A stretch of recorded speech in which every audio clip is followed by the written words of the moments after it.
Hello, welcome to Studio Nicole. I am Nicole, and I'm so glad that you're here with me today.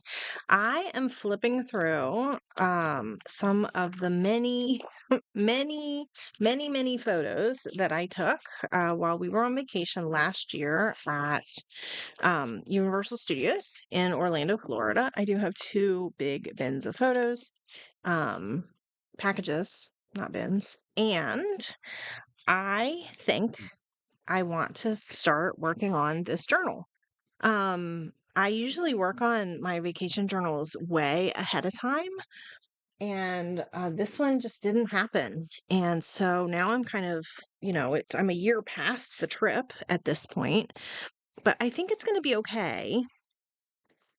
It's hard. I find it harder to be motivated like after the trip is over. Like beforehand, I'm very excited about the trip. There's a lot of anticipation, and it's just exciting to sort of make the journal.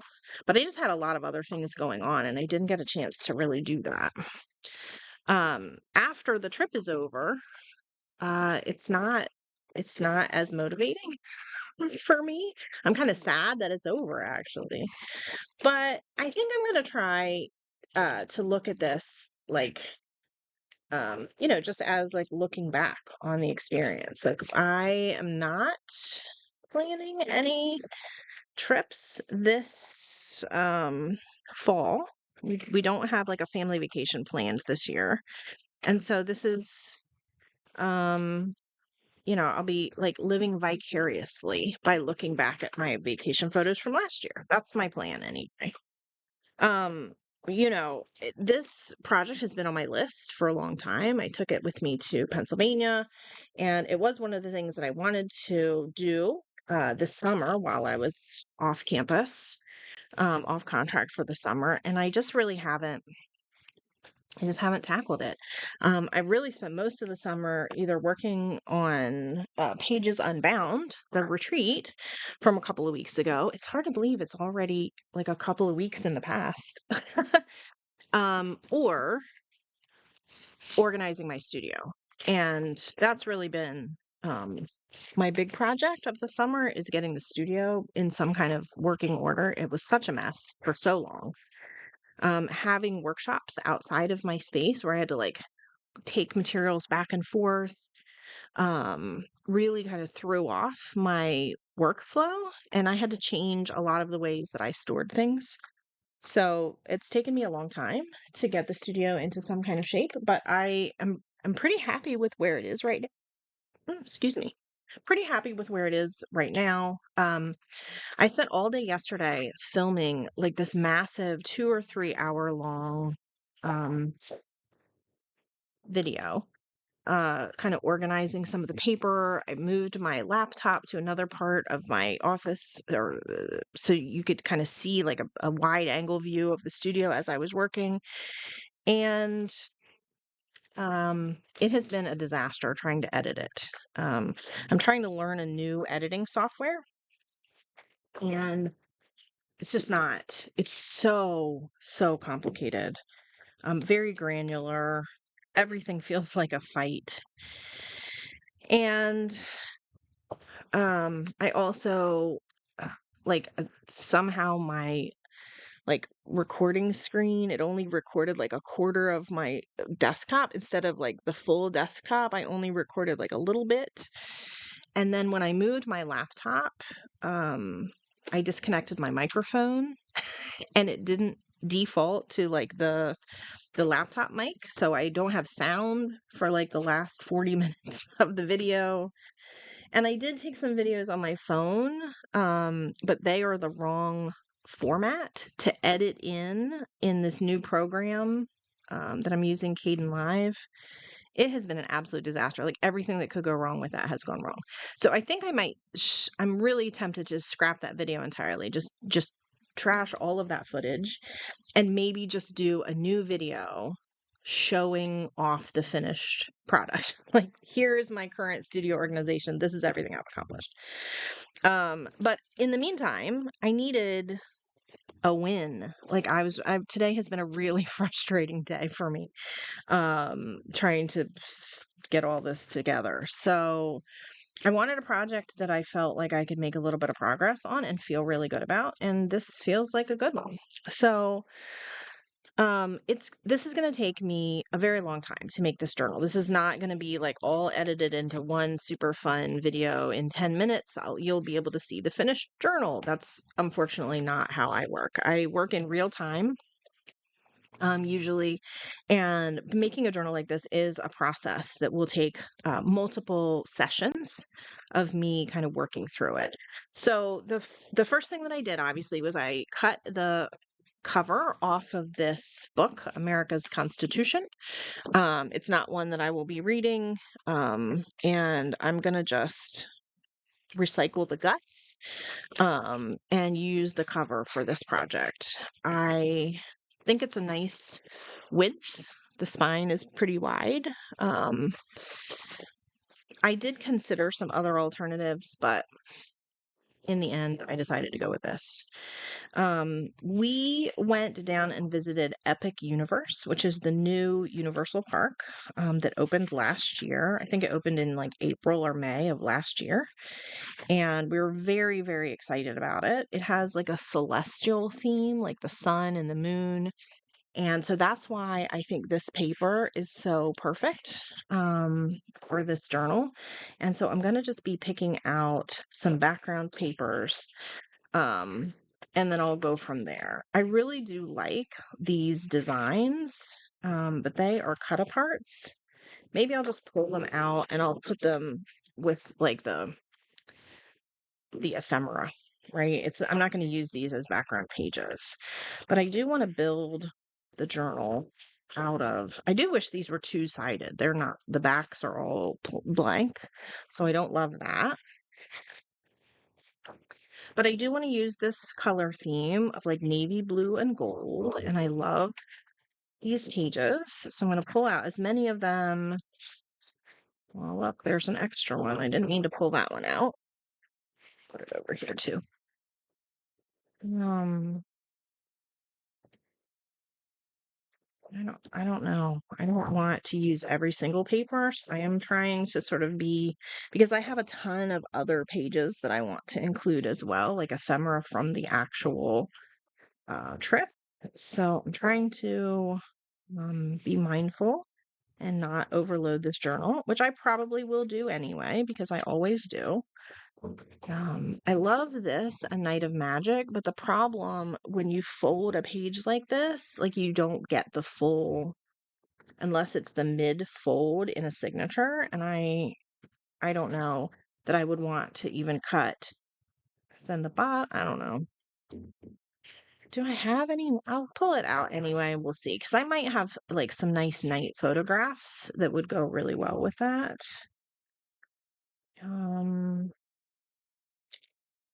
I don't know about any of these specifically. I don't really want map paper for this, so I'm skipping that. I love this, but I don't know. Oh, you can't see it, can you? Oof. It's like the earth at night, and you can see like the lights in the cities, but I'm not sure that that will work for what I'm looking for. The problem when I push this further up, I do like this. I think this will work. Oof, is that if I pull it down, then it'll fold up, but then you can't see all the paper. Maybe if I, gosh, Nicole, use your brain. All right. Um, I love this. Our possibilities are as endless as the night sky. I love that. I don't know. I won't be able to use this whole thing, but maybe I could just use that as a piece of ephemera. So I'm going to put it over here in a different pile. I feel like we have these fleur-de-lis again. I like the Our Memories page. Do I want... So here's part of the problem too, is that my book is only this tall, which means I'm going to have to cut off the page part way, which means this frame won't go all the way around the whole thing unless I do some like paper surgery, and I just don't know if I have it in me to do that. I'm not even sure if I'll get half of it in. Probably, possibly. Let's go with it. It's fine. I definitely feel like background papers are better when they are pages like this, where you can cut them whichever way and you still get the whole design. I find them easier to use. Things like this are a little bit more challenging. Definitely love that one with all those stars on it. Now, again, I don't know if I want the maps, but I do love this because this has all the constellations. Let's go with it. You probably won't see much of it anyway. And I'm going to pull this out. These are all just like strips, but I can use these as titles. I can cut this apart and use it to like line pages and things. Okay, so that's that one. That was Theater of the Stars, which is a craftsmith patent. And what did I get? 1, 2, 3, 4, 5, 6, 7.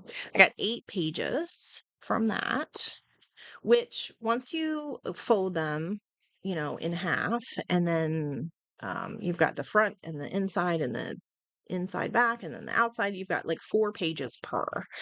So 32 actual pages of the journal here, which is not bad. I also have this one, which is Harvest Night. The colors are a little different. There's some green in this pad, but um I'm gonna see if any of them will work. I don't know. Um, like this page is pretty neutral, but it's got some detailing of some stars around the outside. That if you can see it, I think also would go pretty well with this theme. It's pretty close. Just looking to see. Oh, I really like that one. All right, I'm gonna pull this one out. This one.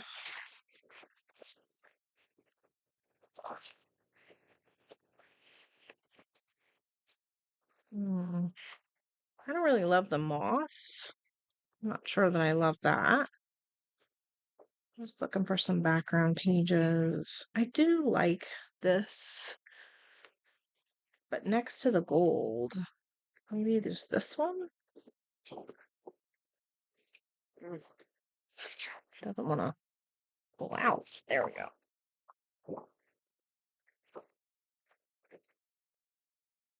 I like this one better. Maybe I'll use this one and put this one. I'll get back in here. These are too green. Again, I don't love the moths. I don't know that any of this is going to fit the theme that I'm going for. I like this one.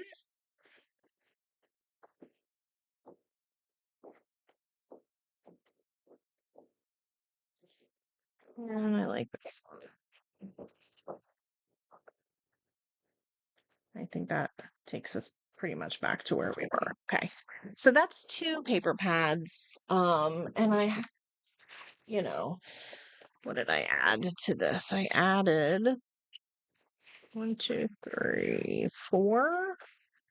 I added 4 sheets to the pile. So I had 32 pages and I'm adding 16 more. Um, I will need to do something with the backs because I don't love. Oh, this one is, wow. This one, I don't know if you can see, it's got like the drawn lines on the back of it where the foiled lines come through. So that's interesting. I don't think I've ever seen scrapbook paper do that. Um, so yeah, so I will need to do something with the backs. I'm thinking what I might do is pull out some watercolor and do a watercolor wash on the backs so that they are like a navy blue. Maybe I can do some gold metallics, some metallic washes. I just want to get some color on the backs. Now, I might cut them down before I do that. So I'm gonna just use my book cover as a good measurement. Um, And you can see here what I'm doing is I am giving myself just a little bit of margin here. I don't know if you can see this.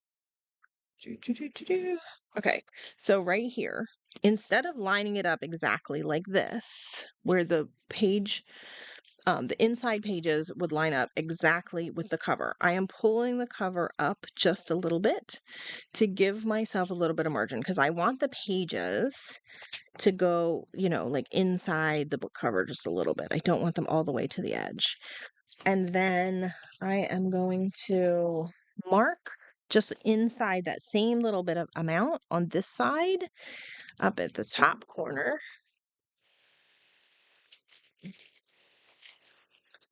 Right. Let's see if I can, right there. Right there to right there.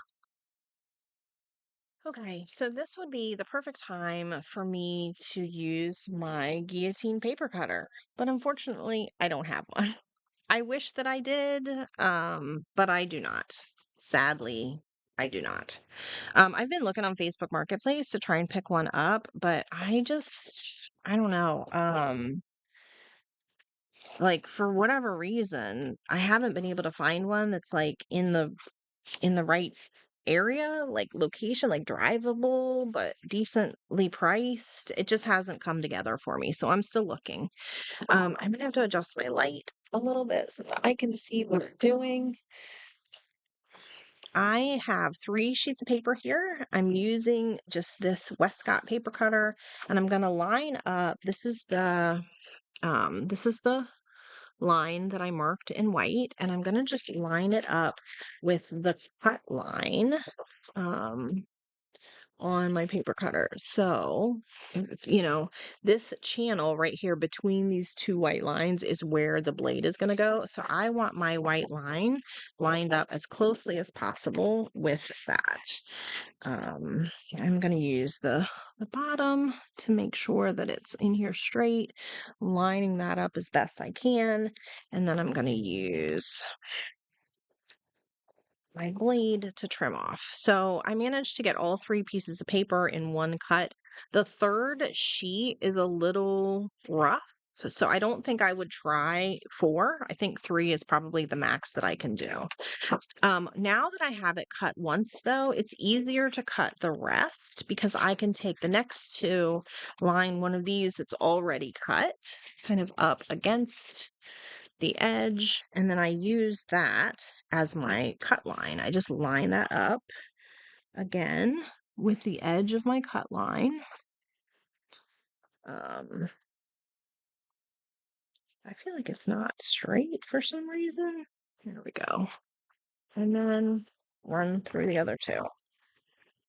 And so there we go. So that way I don't have to measure each one.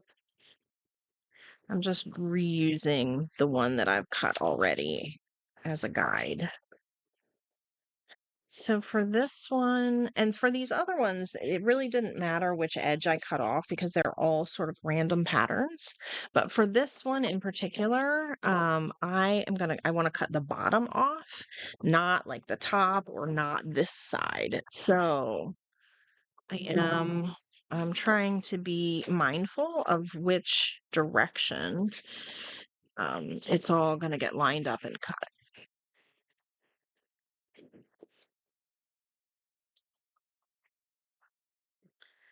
So I'm going to just do the same thing a couple of times.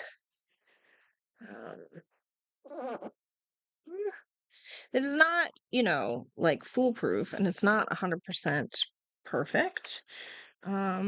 But those of you who have worked with me for a while will have heard me say many, many times that nothing I do is precise. This is no different.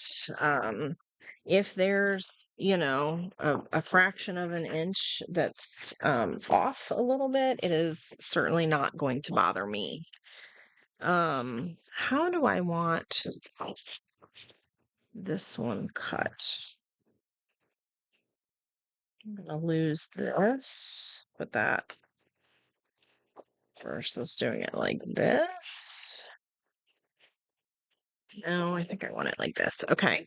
And then this one also has the title. So I'm going to make sure that the title is on the long edge. So I'm not cutting into that title at all.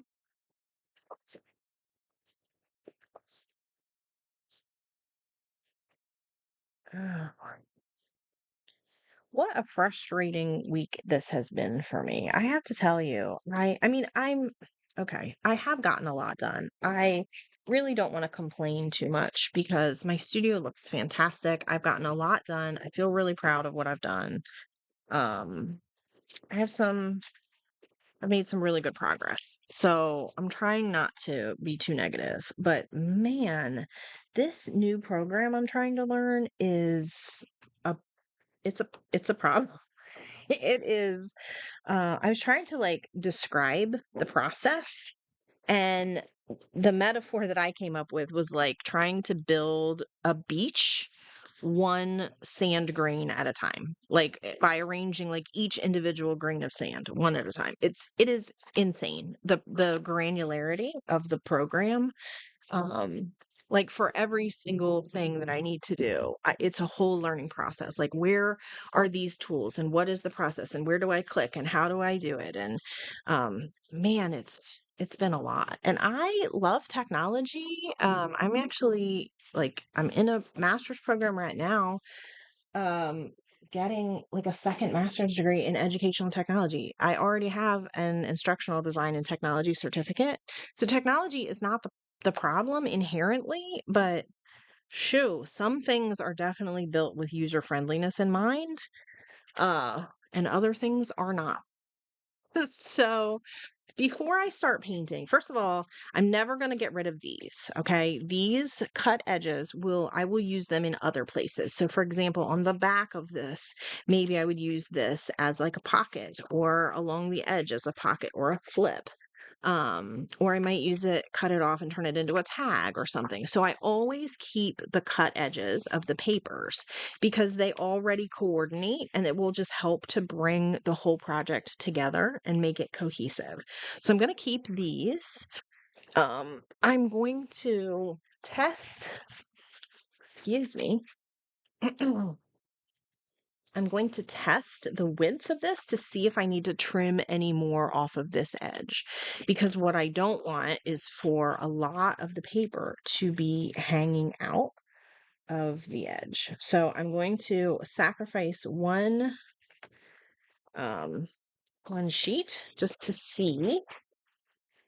I should have a bone folder somewhere, although, of course, when I need it, it's not here.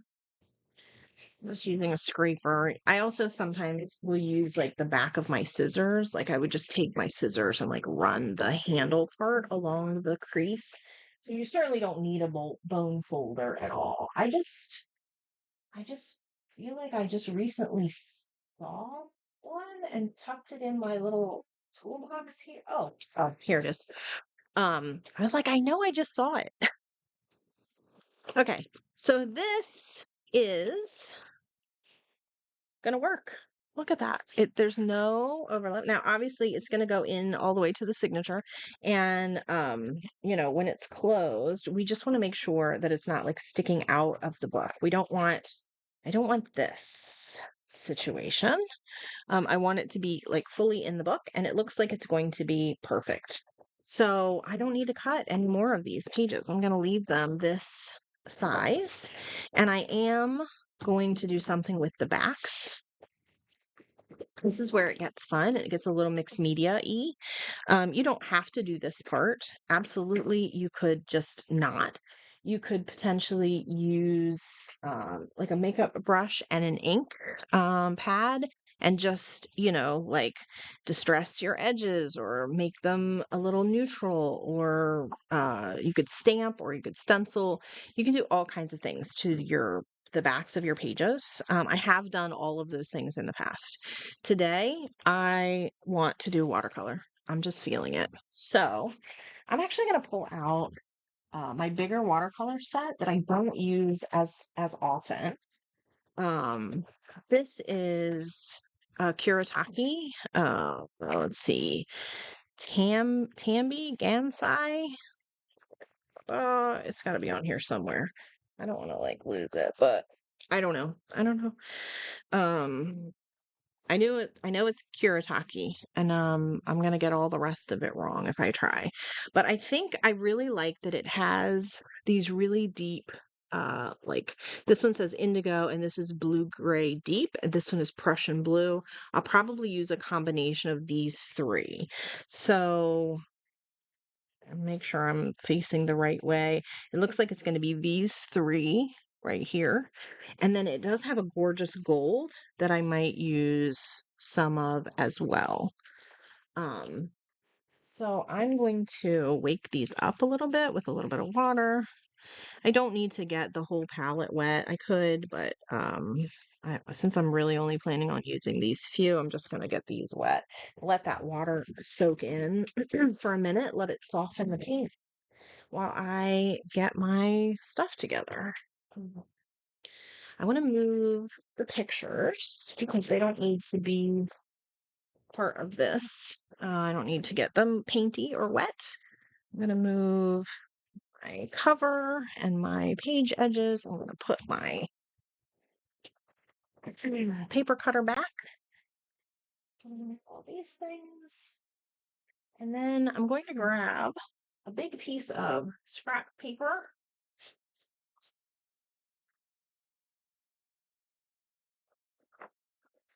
These are just old desk calendar pages from previous years. I'm just going to use the back of one to save me a little bit of cleanup later. So I am going to just do some very wet. I'm using a huge brush. This is a big giant brush. This is not necessarily a watercolor brush. This is probably more for acrylic, but it'll work. I do need clean water though, because that is something I don't have. So let me pause and I'll be right back. Okay, I am back with a cup of nice clean water and a couple of paper towels over here for me to clean my brush off with. And I'm going to just start by wetting my brush really nicely. I'm not going to try to do anything too careful. And I do know that this is going to warp my paper. This is scrapbook paper, not watercolor paper. It's not really meant for wet media. Um, so I am aware going into it that I'm going to warp the paper some, and that's okay. I am all right with that. I don't mind it. It will dry nicely, eventually, and I like a little bit of wonkiness. It does not bother me at all. Now I am trying to not like completely soak the paper too much. Um, but I do want to get like a nice ridge and then spread some of this color around. Um, I'm gonna try. This is definitely not as smooth of a process as it would be if this were watercolor paper. I'm getting kind of a that didn't take much of the water there, did it? I'm definitely not getting a really like granular. That's not the word I need. What's the word I need? It's not flowing nicely. Like I'm able to see all of my brush strokes. I was hoping that that's not what would happen. I do think that it is a consequence of this kind of paper, and not being able to get the whole paper wet all at once, and just dealing with the kind of paper that it is. I'm not sure this is really what I wanted. I gotta tell you, I wanted a lot more like flowy look, and I'm not sure that I'm gonna get that. So this looks kind of like scratchy almost. Um, Kind of disappointing, but all in all, you know, you win some and you lose some.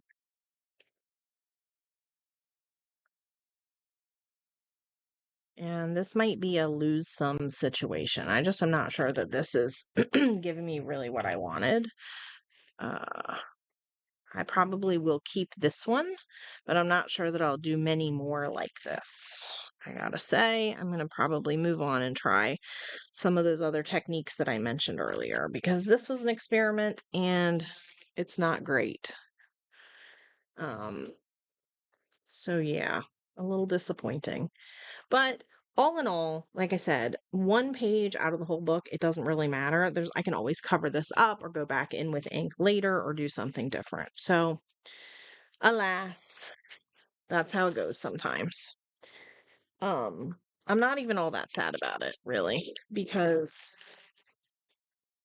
it just gives me more opportunity to experiment with other things. Now, one thing to keep in mind if you do something like this is I am not going to, it's still very wet in the wells where I was working. So I don't want to put this over top of it.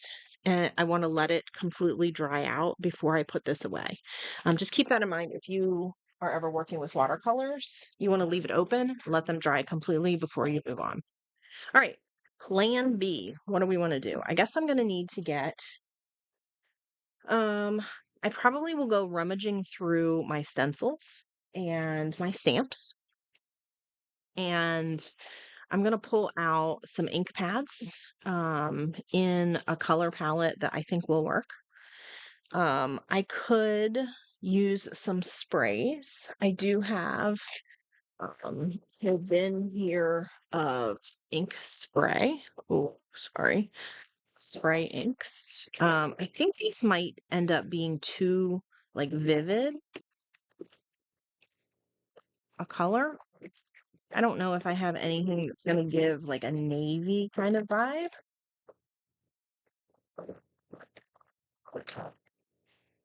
This is a gold shimmer spray, so the gold might be nice over top of a blue.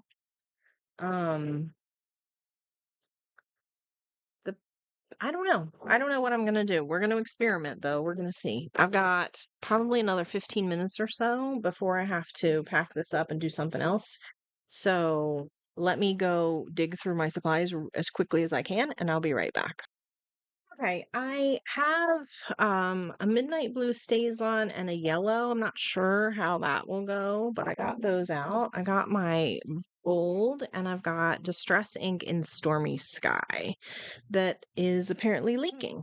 Um, oh, well, fun. Okay. Uh, so that's a situation. Let's clean that up. Oh, look, it's everywhere. Fun. Okay. All right. Well, at least I know the color is right. Ah! Um, I'm sure I'll be able to get this all cleaned up later. Okay. I have my big makeup brush, so I like to use that as much as possible for stenciling. I have some pattern stencils. I went with like these diamonds and arrows and kind of some straight lines. This I thought looked a little bit vaguely celestial, like I don't know, like stardust going through the sky or something. I have two different sized star stencils, and then I have this gorgeous stencil as well, and some little stars. Okay. So this is what I have, and I'm gonna just go kind of randomly with colors and with stencils. I might do some spraying at some point. I probably will speed you up and maybe put on a book for a few minutes. And I'll come back and kind of show you what I've got once I've got it. I'm listening to I have like 5 books all out at the same time because all of my holds came in. So I'm listening to Far and Away by Amy Popel. It's pretty good. And I'm gonna see you in a few minutes in with a finished product.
Hello, I'm back, and it's actually the next day.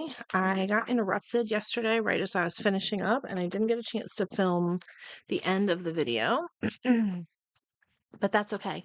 I am going to just quickly page through the pages that I did yesterday, and you can see the backs of them, and then we'll wrap it up and we'll call it done for today. This is the one that I tried to paint. You can see definitely that the paper is warped. I was okay with that, but I don't love how it turned out on the back, but that's okay. A lot of the backgrounds on these pages are not going to be seen anyway. There are going to be other decorative elements, pockets, tags, photos. So there's at least some color on this page. I'm not that worried about it. I also did not like the yellow. I don't know if you can really see well in this light. I just used a little bit of yellow to give a little bit of, color contrast. But unfortunately, it the yellow with the blue comes off kind of green. Um, yeah, I just don't love it. There's 3 pages that have yellow, and I kind of stopped at that point. I was like, I really am not liking this at all. So I've got some yellow on some of the pages, not a huge fan. I do love this stencil that I used. I think this is really cool. I've done it in a couple of different ways, obviously. So I have one where it's just half on one page, one where it's like the top and the bottom corners. Then I keep skipping past this one. This one has most of the whole stencil on it. And then this one, I sprayed the back of the stencil and laid it down, and I got kind of a reverse stencil effect, and I like that too. Um, I'm also using this star stencil kind of in various places. So big stars, little stars, stars kind of floating in the middle of the page very subtly. This one has stars all the way around the edges. And another just stars across the whole page, kind of fading lightly from dark to light. And then this other stencil pattern. All right.